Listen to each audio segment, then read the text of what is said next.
Brought to you by FranklinCovey. This is Great Life, Great Career. Now back to the show. Here's your host, Scott Miller. Welcome everyone back to Great Life, Great Career. I'm your host, Scott Miller. As I mentioned, each week FranklinCovey underwrites this program both on the radio and in podcast format. If you've not had a chance to dip back into any of our previous conversations, we encourage you to do that. You can find Great Life, Great Career on all of your favorite podcast channels, including iTunes, Stitcher, iHeartRadio, and FranklinCovey.com. I also serve as the host of FranklinCovey's global leadership newsletter called On Leadership. Each week it comes out complimentary on Tuesdays to your email inbox. And it includes, like this program, interviews with amazingly wise, smart people, both in video and audio. And it includes a downloadable tool from each of FranklinCovey's 30-plus globally renowned organizational solutions, as well as a blog article. Visit FranklinCovey.com, look for the On Leadership button and subscribe. Every member of your team, your family, I'm sure they'll find benefit when it comes out on Tuesday mornings. I've also mentioned in previous weeks that we like to tape this program around the greater Salt Lake area and spotlight great organizations that have phenomenal cultures. So if for any reason you are especially proud of your organization and you think your chief human resource officer, your CEO, anyone who can speak to what is your culture like? What's it like to work there?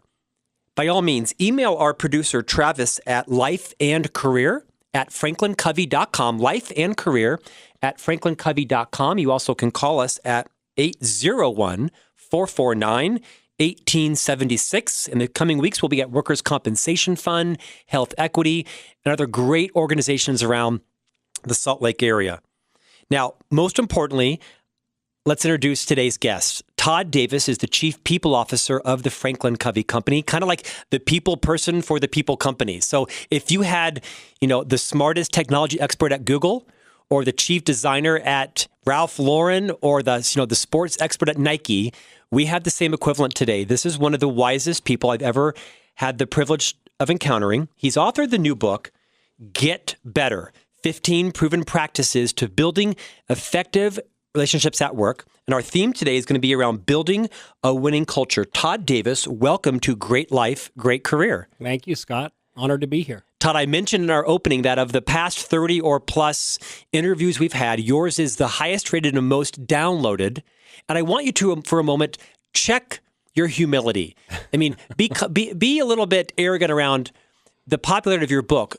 Why do you think the conversation you had with us last time on how important relationships are in the workplace, why would that be so interesting to people to become the number one downloaded podcast?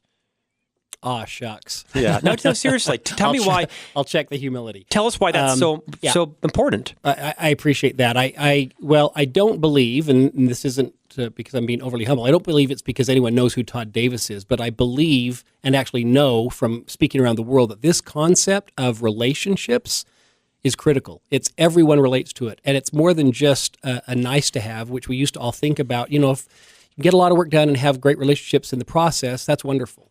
Well, relationships, as we all know, are foundational to achieving every one of the important goals we're all trying to achieve because we all get results with and through others. I mean, as wonderful as you are, this would not be much of a radio show if you didn't have other people to talk to. I beg your pardon. I know, no offense. You asked me to check my humility. So yeah, we all, unless you're running an organization where you're the only employee, everybody else gets results through others. So relationships are key to everything we do.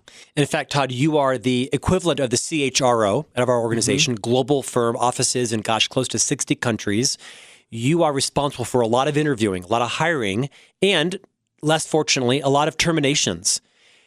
Off the cuff, what percentage of the people who you are unfortunately responsible for exiting out of the firm and helping them find another better fit for them, how often are those exits somehow related to their inability to leverage this very topic, to work well with other people?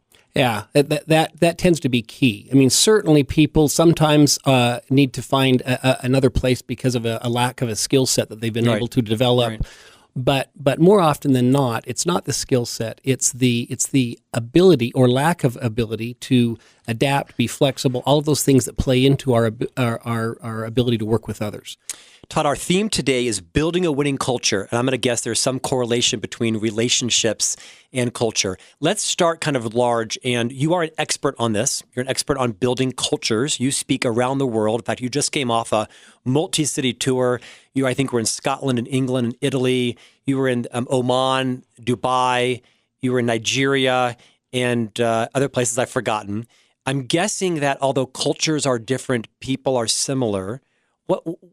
Why is culture so important, and how would you define culture inside an organization? Yeah, you just started with the key question. How do you and how does an organization define culture? Because it does mean slightly different things to different people. I have found that I think about culture as the personality of an organization. It's the personality. And so when you talked earlier about how to build a great or winning culture, I think you have to start out by first defining what do you mean by a great culture? What does a great culture look like? For me, and I think for the majority of the organizations I've had the privilege of working with, a great culture is a culture of engagement, where people are excited to come and perform the roles that they've been chosen to perform. They look forward to it. It's hard work, and they look forward to that hard work. I mean, you think about whether it was a lemonade stand or whatever you and your buddies when you were little kids started out, how exciting it was because it was yours. We sold worms. Worms? I'm okay, from Florida. Less so, exciting, yeah. but nevertheless, you're totally engaged because you built it. It was, I'm going to do this part, you're going to do that part. Well, I think we forget how important that is to make sure everyone, whether they actually own shares in the company they're working for or not, that they feel like they own shares, that they feel that sense of ownership. And so as a leadership team, whether you're a formal or informal leader, what you can do to create that level of ownership or engagement plays a huge role in the greatness of a culture. Todd, I'm guessing you perform a lot more interviews than you do actual hires or terminations. How frequently is the topic of culture brought up by the interviewee when you're interviewing someone looking to join the FranklinCovey company? Yeah. Well, probably 99.9% of the time, I will be asked, what is the culture like here? Now, often or sometimes I'll get asked that, and I think, okay, that's a question that someone told you to ask. So I will ask back to them, what? Tell me a little bit more what you mean. And then we'll get to the point where they finally say, what is it like to work here? Because that's what we really want to know. In every interview, think about it. What both the interviewer and the interviewee want to do is somehow magically flash forward 6 months. The person's been working here. What do they really like to work with? And what am I really like to work for? That's what we all want to know. And so anything you can do in the interview to almost create that time warp is helpful. And so what is it like to work here is really what we're trying to get at. What does it feel like to come here? How engaged are people? You think about this topic of ownership, and do I know what it is that I own? Do I feel a sense of responsibility and accountability for that? Am I given the freedom to do certain things within certain parameters around my particular area of expertise? All those things play into someone's level of engagement. Todd, in a moment, I'm going to ask you to talk about, real pragmatically, the role that leaders, formal leaders, play in building culture. Before we go there, kind of rapid fire back to me, what are some of the things that are most likely to build a strong culture? Give me a half dozen of them. Communication, probably number one, top of the list. Communication. How frequently are the associates or the partners or the employees in an organization communicated with? By their manager, by senior management? That leads to clarity. You think about it, Scott. You and I have worked together for 23 years nearly. And those times when we are crystal clear on where we're going, where the organization's going, it's exciting. Whether it's scary or not, we feel more engaged. When we're less clear, when there's this ambivalence going on, it hurts the culture. Even the most seasoned people can feel lost or confused. Right? Absolutely. So communication, clarity, respect. Whether I am the receptionist that you meet when you come in the front door or whether I'm the chief people officer, that I'm treated with, and I treat everyone there with the same level of respect. Now, certainly we talk about different things because we have different functions, but I don't talk any less respectfully to the receptionist than I do to the CEO. Give me a couple more. So are there other things that, regardless whether there's 18 employees or 18,000, you mentioned communication, clarity, respect. Am I compensated fairly? Can I, are there organizations, do my buddies or friends down the street work for an organization in a similar role that I'm in, and they're being paid a lot more, or they have, 3 additional weeks of vacation? I mean, those are fundamentals and basics, but sometimes we overlook those things. We may have a great organization that's fun to work for. We have a real powerful mission statement, But we got to get back to the basics too and make sure people are paid fairly, that their benefits are comparable, things like that. Todd, in our performance improvement leadership development industry, we hear this term a lot, that people don't quit their jobs. That increasingly, they don't even quit their leader. They quit their company's culture. When, in your experience, someone quits their culture, why are they quitting? Yeah, I think about some of the good people. Fortunately, it's not many, but some of the good people we've lost, it is they're leaving the culture, and it can be, gosh, they're really climbing the ladder, so to speak, and looking for additional leadership roles, and we simply, or maybe a flat organization, we don't have those to offer. Sometimes, and more, this is a growing trend, is just the level of flexibility. And I coach leaders all the time on, are you paying for face time or are you paying for results? Because I think any organization that's really thriving and has a winning or is on their way to a winning culture, they have become more and more and more flexible along the way, meaning they're looking at the results they need their people to get. And if those people are getting the results, who cares what hours they're putting in to do that? Who cares where they're getting those results from? So flexibility is a reason why certain people jump ship from one organization to another. Our guest today is FranklinCovey's Chief People Officer, Todd Davis, and the author of the Wall Street Journal best-selling book, Get Better, 15 Proven Practices to Build Effective Relationships at Work. Todd, you gave some of the tangibles around how to build a culture. Flip that coin and talk about what are some of the things that happen that destroy culture. Give me 3 or 4 of those.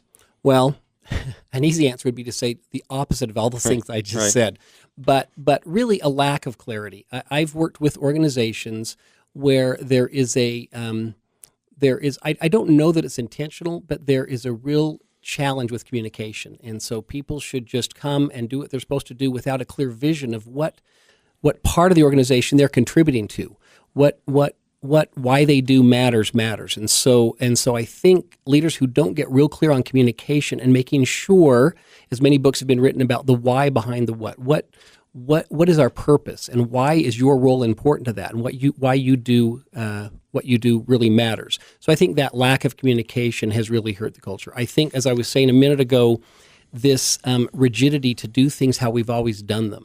When someone's not open to a new way of accomplishing the same goal, whether it means someone working from home, whether it means someone putting in different hours, whether it means someone you never thought of doing a job that's needed to be done in the company. Many years ago, we had the need for a new leader in our recruitment function. And we were interviewing people who had years and years of experience in recruitment. And we had the idea one day of, wait a minute, what about somebody who's done that job, but they didn't have any formal experience in recruiting? And as you know and I know, we have one of the most seasoned directors of recruitment, I would argue, in the Aaron Thompson, right? Country. Was a guest on this Phenomenal. program. Had never done recruiting before, but had some natural innate abilities. So look for that talent. Take a risk. Be open to, in certain areas. I mean, realizing there are certain things you can't take a risk on, but be open to looking at someone's natural strengths and how quickly they could ramp in a certain area. Aaron proved to be just that. Todd, we're going to take a break. When we come back, we're going to focus in on tangibly, what are some things that organizations can do to build great cultures as they move more to sort of a dispersed workforce with people working in virtual offices, and even our company, right, who used to be sort of strongly headquartered in one multi-floor building. The vast majority of FranklinCovey's employees work out in the field. They work at home. And so it's a common challenge for everyone with multiple layers and multiple generations and virtual employees. How do you keep a sense of tight culture when people are working from their homes and don't have the feeling of camaraderie or esprit de corps? So excited to get into that. You've been listening to Todd Davis, FranklinCovey's Chief People Officer. We'll be right back and roll up our sleeves around how do we make sure that regardless of the size of our organization, how do you build a strong culture that helps you both recruit and retain and engage your top performers? We'll talk to you in just a few moments.